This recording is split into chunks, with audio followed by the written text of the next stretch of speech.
Damien Durleman. Pourtant, tu es si doux, mais est-ce que tu peux nous raconter un peu l'origine, la jeunesse de cette jeune chambre économique? Enfin, j'aimerais bien que tu racontes l'histoire des danseurs. Des danseurs. Ouais. Ah oui, d'accord. Oui, ouais, parce qu'en 1915, effectivement, à l'origine, c'était Henri Gissembier qui a juste rassemblé des danseurs autour de lui dans une petite ville des États-Unis qui s'appelle Saint-Louis. C'était quelle danse, tu sais pas? Franchement, aucune idée. J'étais pas né. Peut-être. Probablement, c'était bien des danses de l'époque. Ouais, donc ils sont rassemblés comme ça, et puis finalement ils se sont retrouvés entre jeunes qui voulaient faire bouger deux, trois trucs, et puis ils se sont transformés petit à petit pour devenir la Jeune Chambre internationale. En parallèle, quelques années plus tard, la Jeune Chambre économique française s'est créée et s'est rattachée encore un petit peu plus tard à ce mouvement international qui s'appelle JCI. Et on a gardé nos origines avec la Jeune Chambre économique française qui avait été créée par Yvon Chotard en 1946. 6 ou 8. 52. Ah, 52. Tout augmente. Oh là là. Alors pourquoi Yvon a créé ceci? Comment? Pourquoi Yvon a créé la Jeune Chambre? Pourquoi Yvon? Alors Yvon, c'était un entrepreneur, en fait, il bossait dans l'édition et il s'est dit au lendemain de la guerre, on était quelques années après la guerre, il s'est dit c'est le rôle et la mission des chefs d'entreprise d'avoir également un rôle social. On a, nous, chefs d'entreprise, alors c'était à l'époque, hein, aujourd'hui on n'est pas centré sur les chefs d'entreprise, et il s'est dit tiens, il y a des choses à faire, il y a des choses à reconstruire, on ne peut pas compter uniquement sur ceux qui ont le pouvoir, il y a d'autres personnes qui sont là pour le mettre en place, pour monter des actions. Et donc les premières actions de la Jeune Chambre économique française en 1952 et dans les années qui ont suivi, il y a eu deux axes. C'était rénover un petit peu les centres-villes. On était franchement au lendemain de la guerre, donc c'était un truc qui était tout pourri. Les centres-villes étaient déliquescents et tout. Et déliquescent. Ouais. T'as vu dans la même phrase pourri, pourri et déliquescent. Des nouveaux mots, j'adore. Déliquescent, ouais. Ça veut dire dégradé. C'est l'inverse de les Feralgan. Merci Olivier. Donc les premières actions ont été de refaire les centres-villes. La place des terreaux à Lyon en est un bon exemple. Ça a été également le transfert du centre d'affaires parisien à la Défense. C'est une action qui a été initiée par la Jeune Chambre. Le transfert des halles également, qui ont été créées à cette époque-là. Donc ça a été vraiment sur l'aménagement du territoire, sur l'urbanisation. Et puis en parallèle de ça, il a passé 10 ans à créer, avec toute son équipe, une bonne partie des jeunes chambres qui existent encore actuellement en Afrique. Donc ça, c'était l'origine vraiment, et les priorités d'Yvon Chotard et des jeunes chefs d'entreprise qui l'accompagnaient à l'époque. Et toi, par exemple, comment tu as découvert la Jeune Chambre ? Comment tu t'es lancé dans cette aventure? Ça fait combien de temps que tu y es déjà? Alors moi, ça fait, je ne sais plus, 6-7 ans que je suis à la Jeune Chambre de Nantes Métropole Sud-Loire. Je l'ai découverte bien avant, je devais avoir 21 ou 22 ans. C'était des amis de mes parents qui m'en avaient parlé. Et je l'ai découverte à l'époque, pour être franc, j'étais au chômage et je pensais que la Jeune Chambre allait me trouver du boulot. Ça n'a pas marché, je ne suis pas resté, j'ai trouvé un boulot par moi-même, et j'ai pas pu revenir à la Jeune Chambre par la suite, et puis ensuite, voilà, la vie escalée, et j'ai retrouvé la Jeune Chambre en 2011, il me semble. Ouais, c'est ça, 2011, et là je me suis dit, chouette, c'est enfin un truc qui permet d'allier le côté développement perso, formation, d'agir pour son territoire. Donc plutôt quelque chose d'assez pertinent. Et c'est ça qui m'a bien plu et que je continue à vivre quasi quotidiennement aujourd'hui. Est-ce que tu ou vous pouvez nous raconter votre credo, votre serment? Est-ce que vous pouvez nous le réciter, s'il vous plaît? Non, c'est un secret. C'est un secret? Mais je ne le connais pas. Alors le réciter, je pense que personne ne le connaît. Même moi, je ne le connais pas. La première phrase, c'est tout. Vas-y. Ouais. Ah. Lucie, tu connais le credo? Ah, vas-y. Le credo. Ça vient d'où ce mot credo? Ça vient du latin? Nous croyons. Nous croyons. Voilà. En latin? Vas-y. Ouais, mais Lucie, elle a déjà picolé, donc ça va pas. Ouais. Ah, mais non. Vas-y, viens. Est-ce que ça dure 3 quarts d'heure ou c'est... Ah non. Vas-y, Lucie. Nous croyons que la foi donne à la vie son véritable sens, que la liberté des individus assure mieux la justice économique, je l'ai pas non plus. Un souffleur. Je sais que la personne humaine est la plus précieuse des richesses, que servir l'humanité est l'œuvre la plus noble d'une vie, que la souveraineté des nations assure mieux la justice économique. On l'a déjà dit ça. Dans la fraternité entre les peuples. Bon, c'est hyper important, c'est très beau. Ah oui, merci. Ah là là, et une souffleuse. Ben, il me manquait juste... Ah, il me manquait 2 lignes. Non, mais c'est pas mal. Il manque que la fraternité humaine transcende la souveraineté des nations et que le gouvernement doit s'appuyer sur la loi et non sur l'arbitraire. Bravo, bravo. Ouais. Merci, bravo. Merci Samsung. Merci Samsung. Et comment ça fonctionne cette histoire?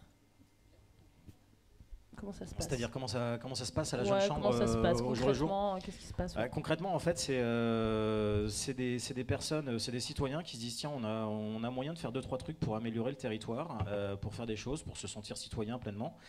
Et du coup, on se retrouve tous ensemble, donc membres, observateurs. Donc observateurs sont des personnes qui viennent découvrir la jeune chambre et qui participent au projet qu'on monte.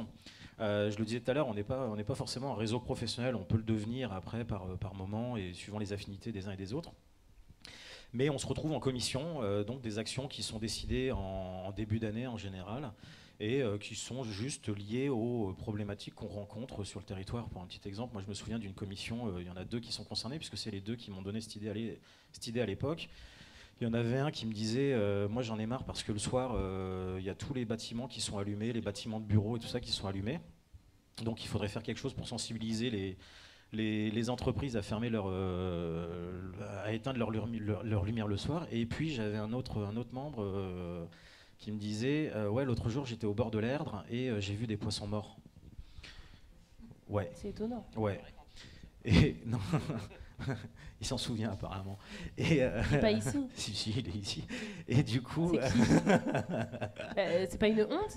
Non, mais c'est super mignon. C'est trop mignon, c'est trop mignon. Et du coup, ces 2 constats-là qui paraissaient absolument improbables et assez difficilement conciliables, ça s'est transformé en une application smartphone qui s'appelle Toile de Verre et qui référence les points éco-citoyens, etc.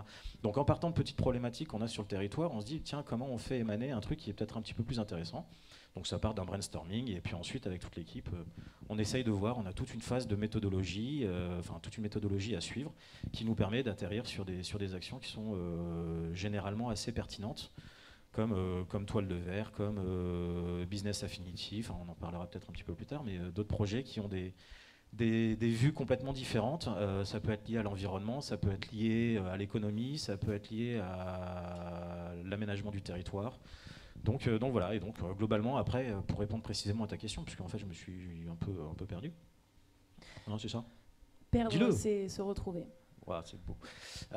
Donc du coup, comment ça marche? Donc tu as cette phase de commission, donc il y a des réunions de commission chaque mois, et puis des assemblées générales également qui permettent de vivre la vie du mouvement et de faire évoluer notre association. Quelles sont les inventions les plus incroyables et insoupçonnées de la jeune chambre, que ce soit à Nantes ou ailleurs, ou ailleurs. Oh, comment t'as bien préparé quelque part.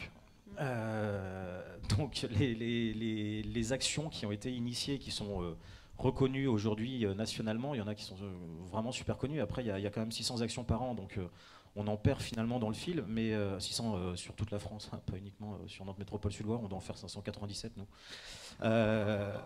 Les 3 autres, c'est Angers. Ah ouais.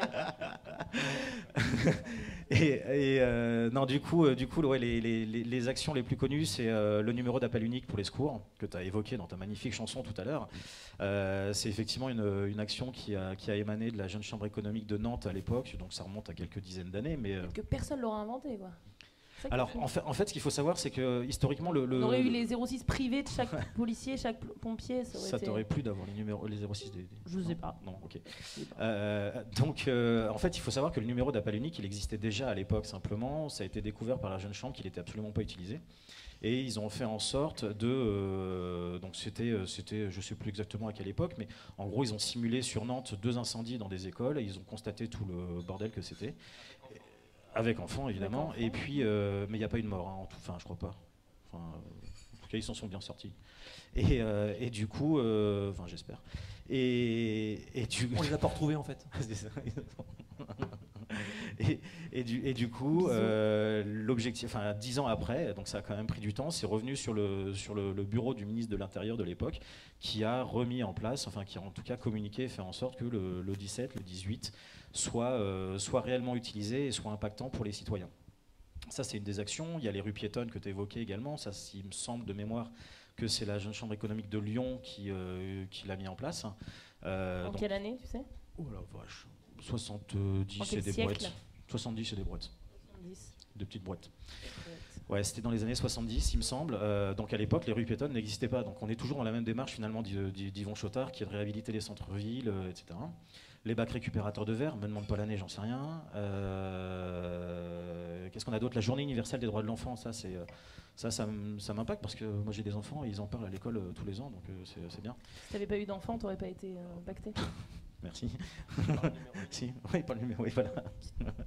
Mais non, mais effectivement, mais ça m'amuse parce que, enfin, bon, bref, on s'en fout de ma vie.